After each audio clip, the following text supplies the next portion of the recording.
You're listening to the Tao of Indifference, sex, dating, and relationship advice for an indifferent world. For more advice and tips, check out taoofindifference.com or follow us on Twitter at indifferent_D.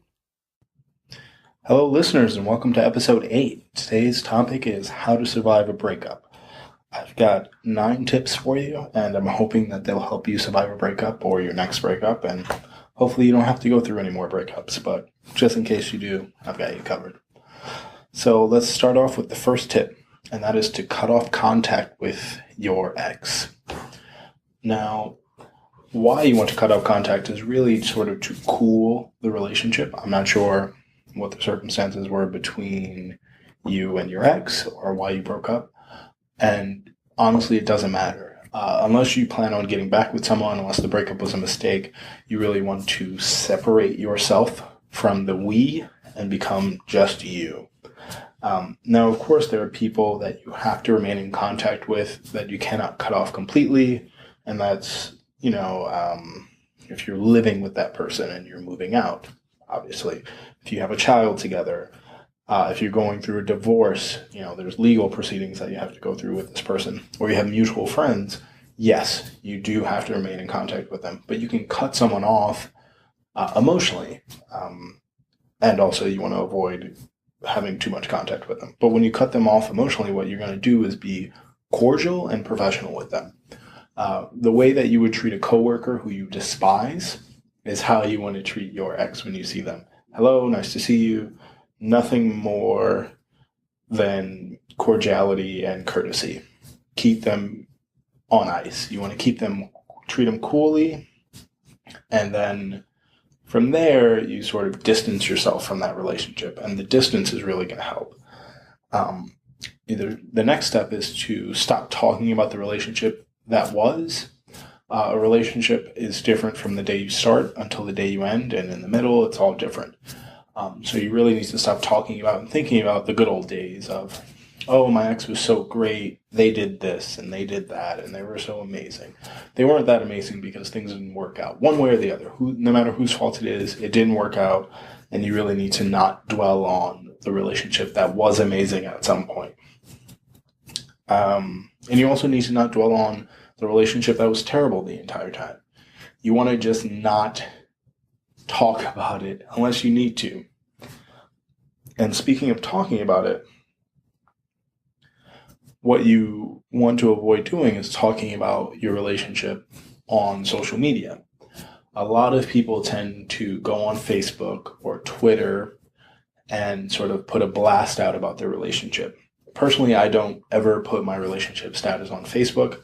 Not that you can't see what my relationship status is. If you looked at my Facebook page, it's pretty obvious that I have a girlfriend. My main picture is of me and my girlfriend. But I don't make it a point to tell people when I'm in a relationship, when I'm having problems in my relationship, when I'm broken up, whatever. You want to avoid social media, and I've talked about it before, I blogged about it before, but social media can ruin your relationship.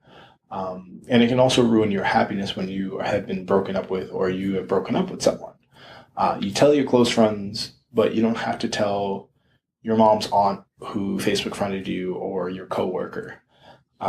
You really want to keep yourself out of social media and that sometimes very negative energy or the sort of circular people affirming everything you do is right on Facebook and Twitter. But what you do need to do is talk about your relationship with people who want to talk to you or someone you pay to talk to you. I advise paying someone to talk to you. I advise going to therapy and sort of working out your issues. I'm not saying that you have mental health issues. I'm just saying that people need to talk about pain. Otherwise, the way people process mental pain is the way that people process physical pain. So if you're dealing with the mental pain of a breakup, it is unhealthy to not acknowledge it and sort of vent and put it out there into the world. I'm 100% behind going to seek therapy, but if you're someone who doesn't maybe want to go to therapy, can't afford it, you need to find a friend who wants to listen to you and who wants to give you advice and constructive criticism. Seek them out and then talk to them about it. The reason why I advocate paying paying a therapist first is because it can be really taxing on a friend to deal with how much damage was done emotionally and how you're coping, how much you're complaining. And they also can only go so far, and a therapist can really give you a different way to look at things. Your friends tend to agree with you and think you're right and everything you say is right, especially when it comes to a breakup, because you don't want to offend them. So you either find a friend who wants to listen or pay someone to listen to you. The fifth step is really important. Don't feel like you need to rush. I'm telling you these steps in order, like a specific order, but you can go out of order. You can take as much time as you want. These steps might take 9 days. They might take 9 months. They might take several years. Just know that you don't have to work on anyone's time frame but your own. Your happiness is really something that you own, and you really want to not rush your own happiness, because a lot of people rush into a situation that they think will make them happy. What it really does is just reinforces how unhappy they are because they're putting on a false front. 6 is realize why your relationship didn't work. Now, this part's really important because a lot of people think that either everything is their fault or nothing is their fault. And in relationships, a lot of the time, it's just not true. There are exceptions, obviously, but most people have some hand in their relationship ending, whether they were broken up with or did the breaking up. You really need to acknowledge where you might be at fault, if at all. If your boyfriend cheated on you, you're probably not at fault. I'm going to say 99.99% probably not at fault. I mean, he could be cheating on you because you cheated on him. But so this is how you would approach it. If you realize that the breakup was your fault, if you ended the relationship or you precipitated the end of the relationship through your actions, you should probably try to figure out ways to correct that in yourself.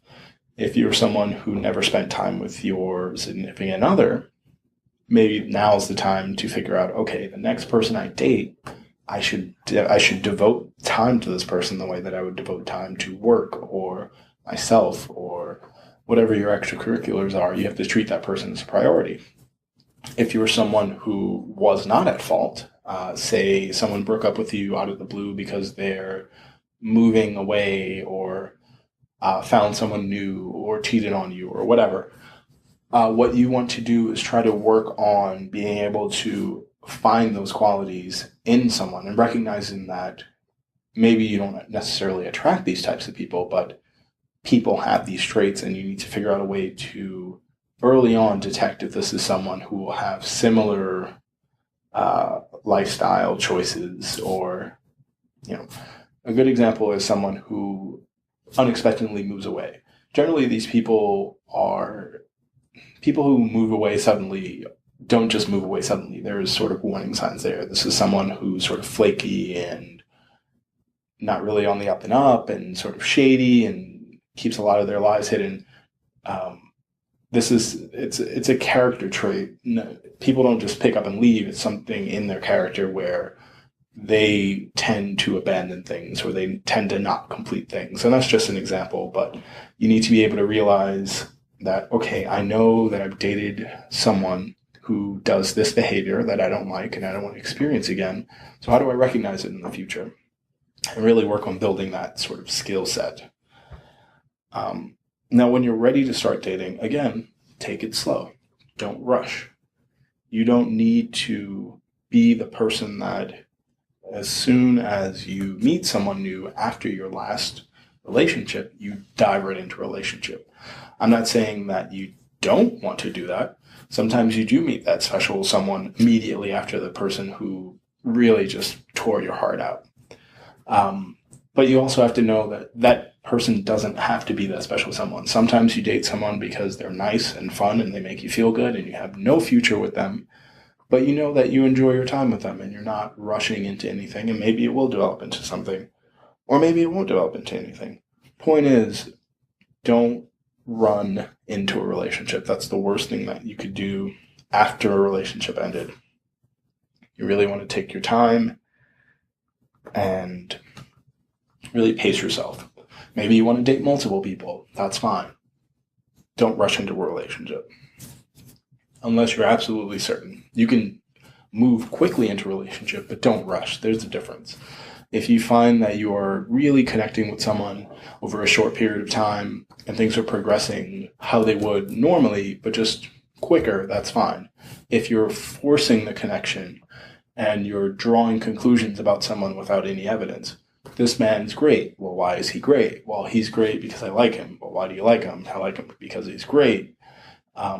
Try not to give anyone qualities that they don't have. Just because someone isn't like your ex doesn't mean that they are better than your ex for you. It just means that they're different. So don't rush anything there. 8th tip.